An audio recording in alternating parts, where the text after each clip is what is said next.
السلام عليكم ورحمة الله وبركاته.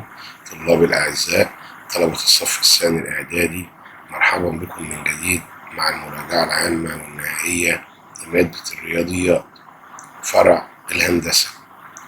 نركز إن شاء الله في فرع الهندسة، موضوع جميل وسهل. في نفس الوقت احنا هنتعرف على أهم نقاط المنهج اللي موجودة عندنا السنة دي واللي هنحتاجها في السنوات القادمة إن شاء الله تعالى. هنبدأ بأول سؤال بيقول: في المثلث أ ب ج إذا كان أ ج لكل تربيع بيساوي أ ب لكل تربيع موجب ب ج لكل تربيع فإن قياس زاوية نقط تساوي 90 درجة.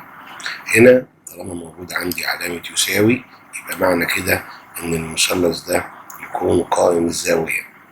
في الحالة ديت هيكون أ ج لكل تربيع ده عبارة عن الوتر طبقا لنظرية فيثاغورس، يبقى الزاوية المقابلة ليه زاوية باء يا أستاذ. السؤال التاني بيقول: مسقط النقطة أ بتنتمي للمستقيم ل. يعني أنا لما يكون عندي مسقط لنقطة زي كده ولتكن أ بتنتمي للمستقيم، فطبعا أ هيكون مسقطها هي نفسها لأنها مش هتتغير.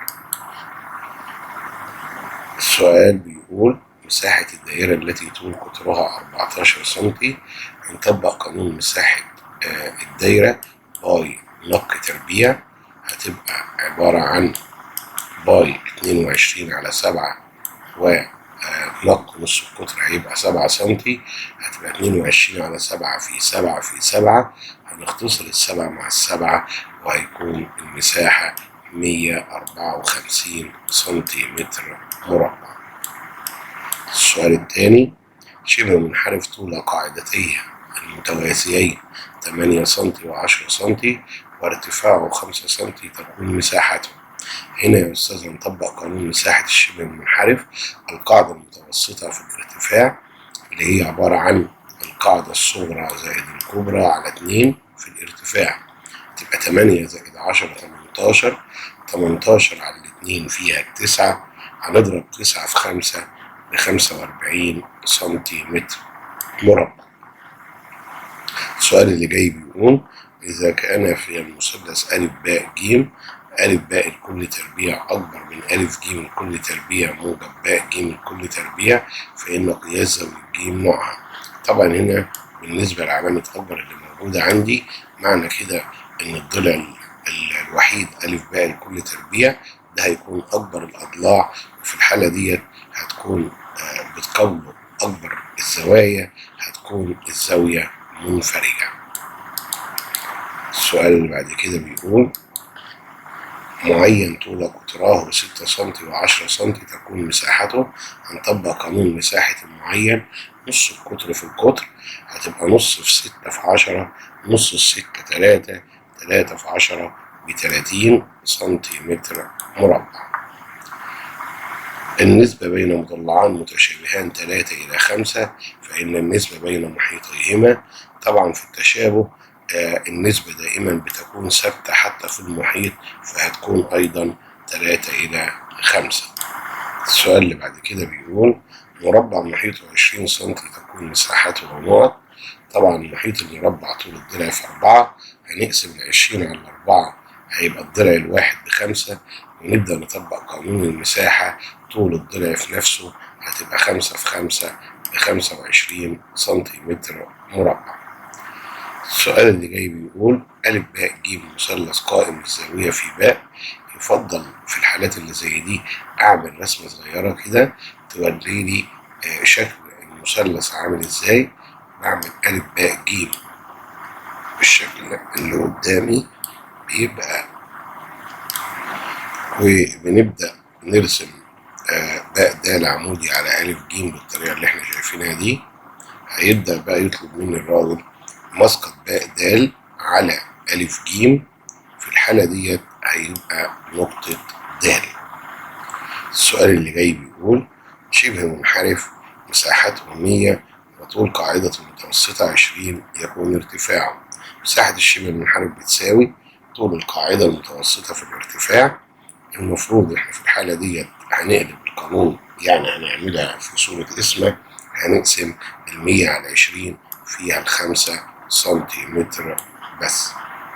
السؤال اللي بعد كده بيقول أ ب ج د متوازي أضلاع في قياس زاوية أ بتساوي 70 فإن قياس زاوية د، زاوية د ديت الزاوية اللي بعد أ على طول، وإحنا واخدين إن من خواص متوازي الأضلاع إن كل زاويتان متتاليتان متكاملتان يعني مجموعهم 180 درجة، أنا عندي 70 يبقى فاضل 110 درجة.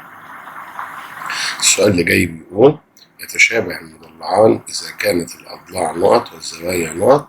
بالنسبة للأضلاع لسه قايلينها من شوية لازم تكون متناسبة، وبالنسبة للزوايا بتكون متساوية في القياس، ودي طبعا قاعدة ثابتة. الأطوال 6 و8 و11 سنتي مثلث نقط الزاوية. احنا في الحالة ديت هنمسك أكبر الأضلاع اللي موجودة عندي اللي هو ال11، هنربع الضلع الكبير لوحده 11 في 11 ب 121، وهنربع الضلعين الصغيرين لوحدهم هنقول 6 في 6 ب 36 موجب 8 في 8 ب 64، هيبقى مجموع الاتنين يدي 100. وطالما الضلع الكبير أكبر من مجموع مربعي الضلعين إذا المثلث منفرج الزاوية يا أستاذ. النقطة اللي بعد كده بتكون جميع النقط متشابهة، طبعا بتبقى جميع المربعات، ولو السؤال جه اختيارات وما لقيناش كلمة مربعات هدور على التوأم بتاعه اللي هو المعين. النقطة اللي جاية بتقول مسقط نقطة على مستقيم معلوم.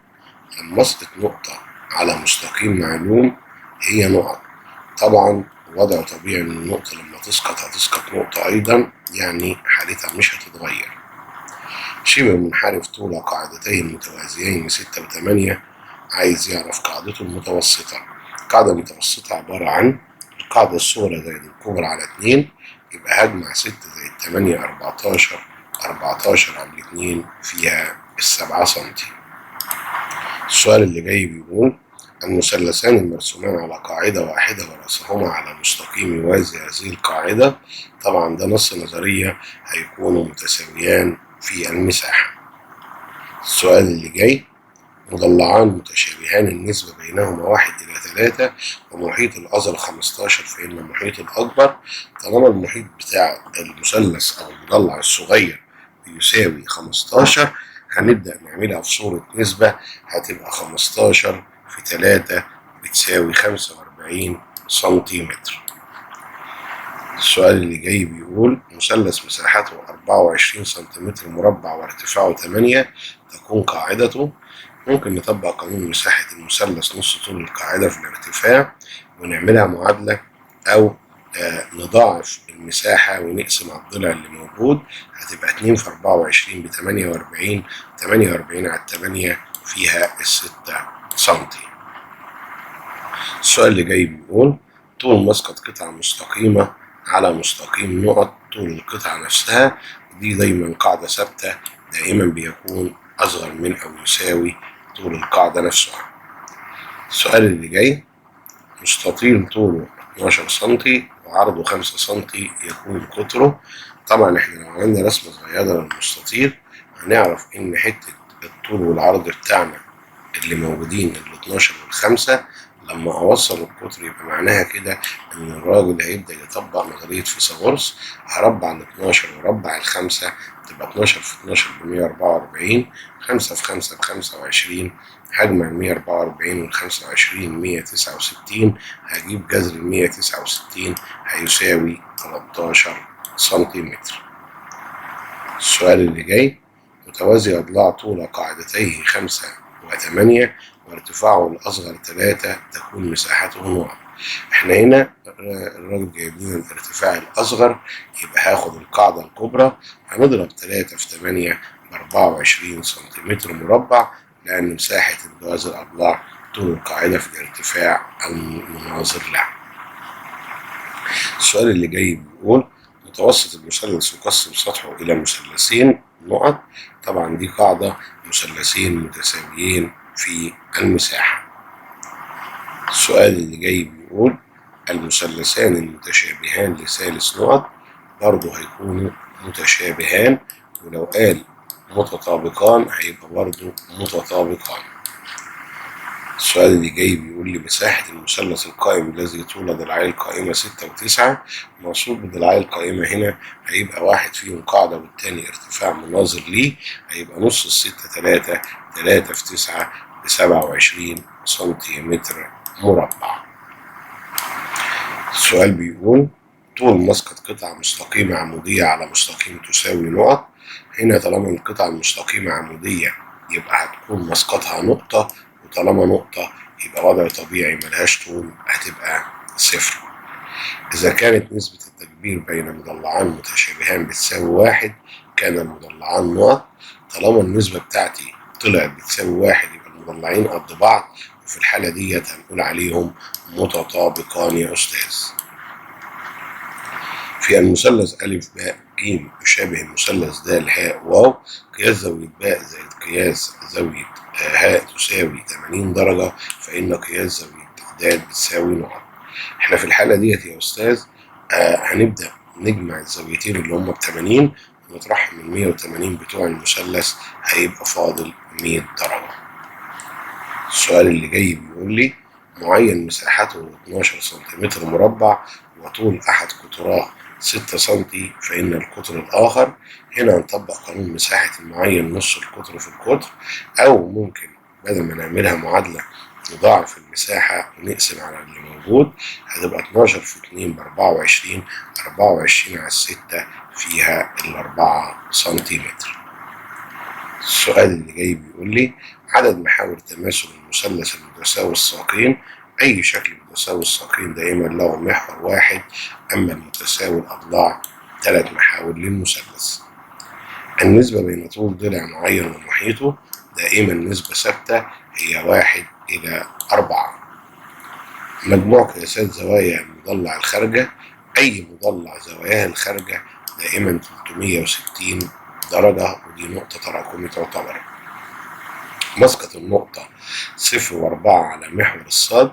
لما أرسم النقطة 0 و4 على محور الصاد هلاقي إن النقطة بتقع على المحور نفسه، وطالما وقعت على المحور نفسه هيبقى مسقطها نفس النقطة يا أستاذ 0 و4 أيضا. السؤال اللي جاي بيقول طول قطر مربع اللي مساحته 50 سنتيمتر مربع. ممكن هنا نطبق قانون مساحة المربع بمعلومية القطر، نص القطر في القطر، أو أضرب المساحة في 2 وأجذر الرقم، هتبقى 2 في 50 ب100، جذر 100 بتساوي 10 سنتي طول قطر المربع. السؤال اللي جاي بيقول الزاوية 65 درجة تتمم زاوية نقط وتكمل زاوية نقط. ال65 دائما بتتمم زاوية 90 درجة، يبقى فاضل 25 درجة، وتكمل الزاويتين المتكاملتين ب180 درجة. لما نطرح 65 من 180 هيفضل 115 درجة يا أستاذ. السؤال اللي بعد كده بيقول إذا كان قياس زاوية أ بتساوي 80 درجة، فإن أ المنعكسة دائما بطرح من 360، هنطرح 80 من 360 هيتبقى 280 درجة. السؤال اللي جاي إذا قطع مستقيمان متوازيان فإن كل زاويتان متبادلتان طبعا بيبقوا متساويتان في القياس. النقطة اللي جاية زاوية القاعدة في الشبه المنحرف المتساوي الساقين دائما بيكونوا متطابقتان، ولو السؤال اختياراته ملقناش كلمة متطابقتان تنفع متساويتان عادي. السؤال اللي جاي بيقول عدد متوسطات أي مثلث. أي مثلث دائما له 3 متوسطات. قياس زاوية الخماسي المنتظم. الزاوية الواحدة في الشكل الخماسي ب108 درجة، أما في السداسي بتكون ب120 درجة يا أستاذ. مساحة المثلث بتساوي طبعا ده قانون مساحة المثلث نص طول القاعدة في الارتفاع المناظر له. النقطة اللي جاية بتقول مساحة متوازي الأضلاع بتساوي مساحة نقط المشترك معه في القاعدة والمحصور بين مستقيمين متوازيين. طبعا هنا هيكون بيساوي مساحة المستطيل المشترك معه في القاعدة والمحصور بين مستقيمان متوازيان أحدهما يحمل القاعدة. السؤال اللي جاي بيقول النسبة بين مساحة متوازي أضلاع ومثلث مشترك معه في القاعدة. طبعا النسبة دائما 2:1 لأن مساحة المثلث بتساوي نص مساحة متوازي الأضلاع، وهو بدأ بمتوازي الأضلاع يبقى قده مرتين. السؤال بيقول مجموع قياسات زوايا الشكل الرباعي، أي شكل رباعي دائما ب 360 درجة. ارتفاع معين بيساوي ضعف قاعدته ومساحته 50 سنتيمتر مربع، فإن قاعدته بتساوي نقط. هنا هنبدأ يا أستاذ نعمل بطريقة بسيطة. هنفرض إن الارتفاع بتاع المعين بيساوي ضعف القاعدة، يعني لو القاعدة بسين يبقى الارتفاع ب2 س، وهنبدأ نطبق قانون مساحة الشكل اللي قدامي. هقول له المعين بيساوي مساحة المعين بتساوي طول القاعدة في الارتفاع، هتبقى 2 س في س بتساوي 2 س تربيع، هساوي ال2 س تربيع بال50، هتبقى بالقسم على 2 تبقى س تربيع ب25. هنبدأ نبذل ال25 بتساوي 5 سنتي. إذا كان س ص ع ل مربع تقاطع قطره في ه، فإن مسقط س ص على ص ل هو نقط. هنا هنحتاج إن احنا نعمل رسمة صغيرة للمربع بالشكل ده كده، وهوصل القطرين بالطريقة دي، وهبدأ أشوف الراجل عايز إيه في المسقط بتاعي. أدي س أدي ص أدي ع أدي ل، وتقاطع قطره في ه، النقطة اللي في النص تقاطع ه، عايز يعرف مسقط س ص على ص ل. طبعا س لما تسقط هتسقط على نقطة ه، وصاد مسقطها نفس النقطة هتبقى صاد ه. السؤال اللي جاي بيقول لي إذا كان أ ب ج مثلث فيه أ ج كل تربيع ناقص أ ب كل تربيع يساوي ب ج كل تربيع، فإن قياس زاوية ب نوعها نقط. بالشكل اللي قدامي المفروض هنا دي نظرية فيثاغورس، طالما في علامة طرح يبقى معنى كده إن الضلع اللي موجود قبل علامة الطرح هو الوتر اللي هو يعتبر أ ج. في الحالة ديت الزاوية المقابلة ليه باء، يبقى المثلث قائم الزاوية. السؤال اللي جاي بيقول طول القاعدة المتوسطة في الشبه المنحرف. ديت نقدر نكتب فيها أكتر من حاجة.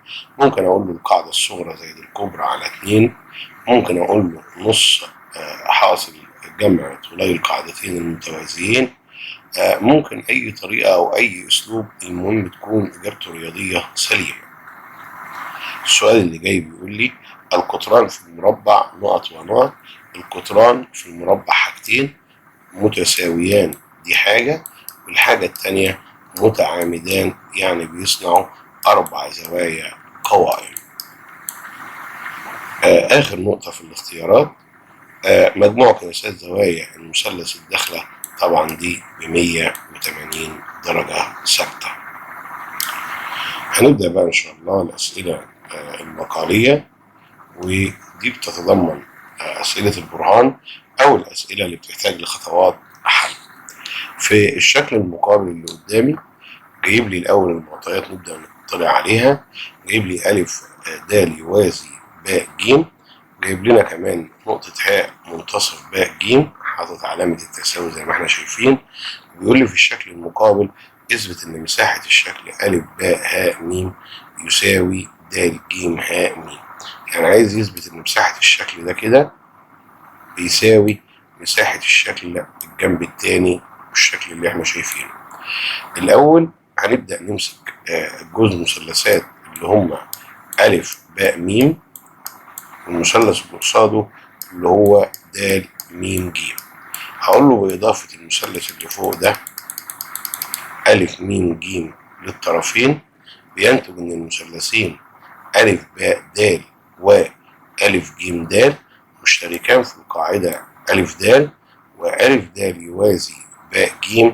إذا مساحة المثلث أ ب د بتساوي مساحة المثلث أ ج د. كده احنا مش محتاجين المثلث اللي ضفناه ده في حاجة، هبدأ بقى أطرحه، أطلعه من الموضوع. هقول له بطرح المثلث أ م د من الطرفين ينتج إن مساحة المثلث أ ب م تساوي مساحة المثلث د ج م، وده يعتبر أولا. الحاجة التانية هبدأ بقى أقول له بما أن ه منتصف ب ج، إذا م ه عبارة عن متوسط في المثلث، ومن شوية احنا قلنا إن المتوسط بيعمل إيه؟ بيقسم المثلث إلى مثلثين متساويين في المساحة. في الحالة دي هتبقى مساحة المثلث م ب ه بتساوي مساحة المثلث م ج ه، وهرجع أقول له بجمع الطرفين اللي هما المثلثين الأول والتاني اللي كنا ثبتناهم والتالت والرابع اللي احنا لسه اثبتناهم دلوقتي، ينتج ان مساحة الشكل كله أ ب ه م تساوي مساحة الشكل كله د ج ه م. نشوف التمرين التاني. المثلث اللي قدامي ب أ ج مثلث قائم الزاوية في أ، رسم أ د عمودي على ب ج، طول ب د 9 سم وطول د ج 16 سم. هو عايز أطوال الأضلاع أ د وأ ب وأ ج. الشكل اللي قدامنا ممكن نشغل فيه نظرية إقليدس عشان أجيب الضلع أ د، وممكن بعد ما أجيب نظرية إقليدس في أ د أجيب الأضلاع التانية عن طريق نظرية فيثاغورس، أو أقدر أكمل بإقليدس أيضا. تعال نشوف أ د الأول. المفروض إن أ د هطبقها لكل تربيع عبارة عن حاصل ضرب الضلعين القريبين، هتبقى جذر 9 في 16، جذر 9 3، جذر 16 4، هتبقى 3 في 4 ب 12 سنتيمتر. ممكن بقى نجيب أ ب وأ ج عن طريق نظرية فيثاغورس عادي، إن أنا هشتغل كل مربع من دول لوحدهم، أو أكمل بنظرية إقليدس عن طريق إن لو حبيت أجيب أ ب ده هيبقى حاصل ضرب الضلع القريب في الضلع كله. يعني أقدر أقول جذر 9 ومجموع الضلع كله هيدي 25، هتبقى جذر 9 3، جذر 25 5، 3 في 5 ب 15 سنتيمتر. ده بالنسبة لأ ب. ممكن أطبق نفس القاعدة مع أ ج، حاصل ضرب الضلع القريب في الضلع كله هتبقى 16 في 25، جذر 16 4، جذر 25 5، 4 في 5 ب20 سنتيمتر. في الشكل المقابل مدينا شكل متوازي أضلاع أ ب ج د متوازي أضلاع، نقطة ه منتصف ب ج، علامة التساوي موجودة. عايز يثبت إن المثلث مساحة المثلث أ ب ه تساوي ربع مساحة متوازي الأضلاع كله. هنبدأ الأول برهاننا بإن بما أن أ ب ج د متوازي أضلاع، وأ ج ده عبارة عن قطر فيه، القطر بيعمل إيه يا أستاذ؟ بيقسم الشكل إلى نصفين متساويين. إذا مساحة المثلث أ ب ج كلها هتساوي مساحة المثلث أ د ج، يعني كده أ ب ج بيساوي نص مساحة متوازي الأضلاع. وهبدأ أشتغل على المثلث أ ب ج، أقول له بما أن ه منتصف ب ج، إذا أ ه عبارة عن متوسط، إذا مساحة المثلث أ ب ه تساوي نص مساحة المثلث أ ب ج. هنا هنقدر نقول بقى من خلال القاعدة الأولى إن أ ب ج نص الشكل كله، هبدأ أقول له نص في نص بتساوي ربع، إذا مساحة المثلث أ ب ه تساوي ربع مساحة متوازي الأضلاع أ ب ج د. في الشكل المقابل جايب لي مثلث ب أ ج قائم الزاوية في أ، وأ د عمودي على ب ج، جايب طول أ ب ب 8 سم وأ ج ب 6 سم. عايز طول أ د وعايز طول ب د. أول حاجة لازم هنجيب عن طريق نظرية فيثاغورس طول الوتر ب ج، لأن ب ج يعتبر وتر في المثلث الكبير، عن طريق إن أنا هربع التمانية، 8 في 8 ب 64، 6 في 6 ب 36، هنجمعهم هيدوا 100، جذر ال100 بيساوي 10 سم. هنبدأ بقى نجيب أ د عن طريق نظرية إقليدس، عن طريق حاصل ضرب ضلعي القائمة على الوتر، هتبقى 8 في 6 ب 48، 48 على 10 فيها الأربعة ب8 من 10 سم يا أستاذ. نقدر بعد كده نجيب طول ب د عن طريق نظرية إقليدس أو فيثاغورس، ده أو ده هيبقى الاتنين صح. لو هنشغل إقليدس يا أستاذ هطبق قانون اللي يجيب لي الضلع أ ب، هقول له أ ب لكل تربيع بيساوي الضلع القريب اللي هو ب د في الضلع كله ب ج، هتبقى 8 في 8 ب64، وهنقسم ال64 على ال10 هيطلع طول ب د بيساوي 6.4 سنتي. وطبعا لو طلب مني ج د مش هحتاج اطبق لا اكليدس ولا فيثاغورس، لان انا جبت في الاول الوتر كله كان ب10، عندي منه 6.4، يبقى فاضل 3.6. في الشكل المقابل جايب لي شكل قدامي فيه د ه يوازي ب ج، عايز يثبت ان مساحة المثلث د م ب اللي هو المثلث اللي باللون الازرق اللي قدامي ده بيساوي مساحة المثلث ه م ج. التمرين ده من اهم التمارين اللي بتتكرر دايما باستمرار. الموضوع بطريقة سهلة. عشان اثبت ان المثلثين متساويين في المساحة محتاج اوجد قاعدة مشتركة ويكون محصول بين مستقيمين متوازيين. هنبدأ الأول نقول له في المثلثين د ب م وه ج م بإضافة المثلث د م ه، عشان أوجد القاعدة المشتركة ليهم هينتج إن المثلث د ب ه ود ج ه مشتركان في القاعدة د ه. في الحالة دي د ه يوازي ب ج، إذا مساحة المثلث د ب ه تساوي مساحة المثلث د ج ه. بطرح المثلث اللي احنا ضفناه ده بقى ينتج أن مساحة المثلث د ب م يساوي ه ج م. نشوف التمرين الثاني. في الشكل المقابل اثبت أن مساحة المثلث م د ه بيساوي مساحة المثلث أ م ب. م د ه المثلث اللي فوق ده زي ما احنا شايفين، عايزين نثبت إن هو بيساوي مساحة المثلث أ م ب. بعض الطلبة هيقولوا لي ده مفيش علاقة خالص ما بين المثلثين اللي عايزين نثبتهم يساووا بعض. في الحالة ديت بنوجد مثلث يكون متساوي مع المثلثين.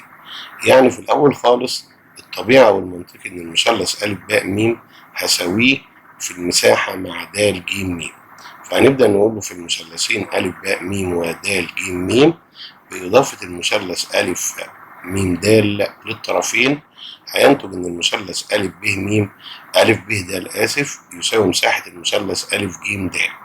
وهبدأ أقول له بطرح المثلث أ م د هينتج ان مساحة المثلث الأول أ ب م يساوي مساحة المثلث الثاني د ج م. وبعد كده هنبدأ نقول له بما أن د منتصف ه ج إذا م د متوسط، إذا مساحة المثلث د م ج اللي هو المثلث الثاني يساوي مساحة المثلث د م ه اللي هو الثالث. إذا الثلاث مثلثات متساوية، إذا مساحة المثلث أ ب م يساوي مساحة المثلث م د ه. في الشكل المقابل طالب مني أثبت إن مثلث أ د ه يشابه المثلث أ ب ج. طبعا من خلال معطيات الشكل الطبيعي عندي ان هيكون د ه يوازي ب ج. بنبدأ الأول خالص نثبت التشابه عن طريق تساوي الزوايا. يعني هقول له يا أستاذ أول حاجة بما أن قياس زاوية أ زاوية مشتركة في المثلثين، وبما أن د ه يوازي ب ج، إذا قياس زاوية د يساوي قياس زاوية ب بالتناظر حرف الإف، وقياس زاوية ه بتساوي قياس زاوية ج أيضا بالتناظر.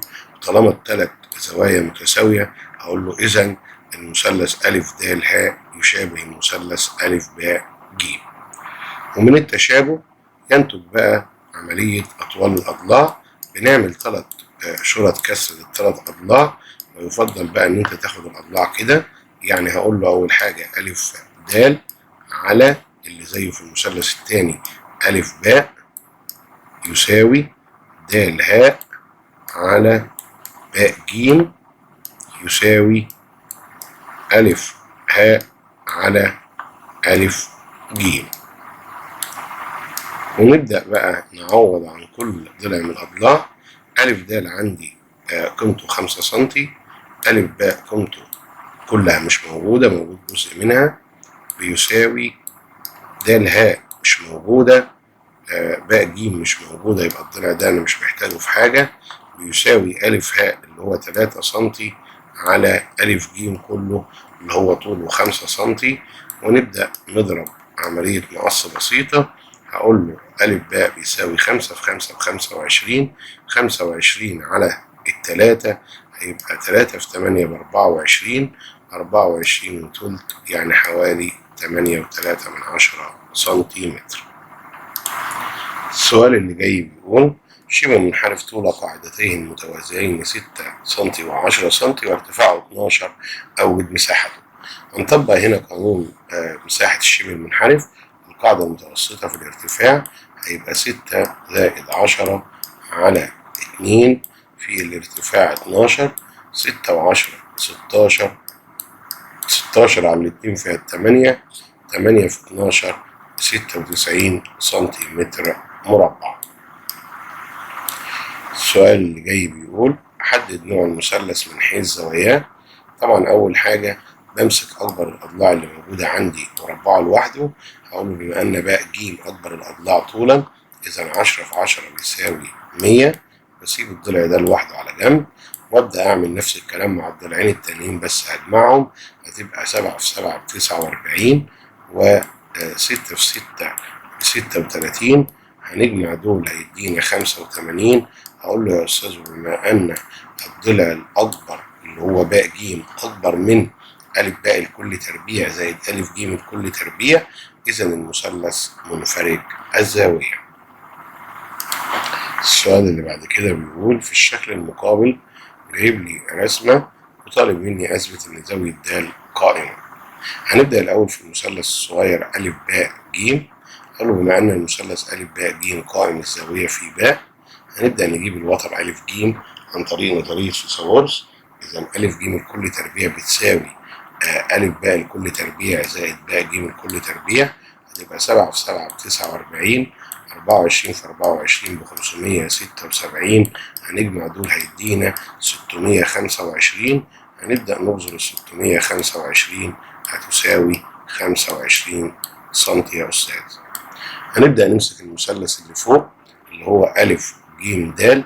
هقول له بما أن ألف ج أكبر الأضلاع طولا، هيبقى 5 في 5 ب25، آسف 25 في 25 ب625، وهسيب 625 لوحديهم. هنبدأ بقى نمسك الضلعين التانيين نربعهم ونجمعهم، 15 في 15 225، 20 في 20 ب400.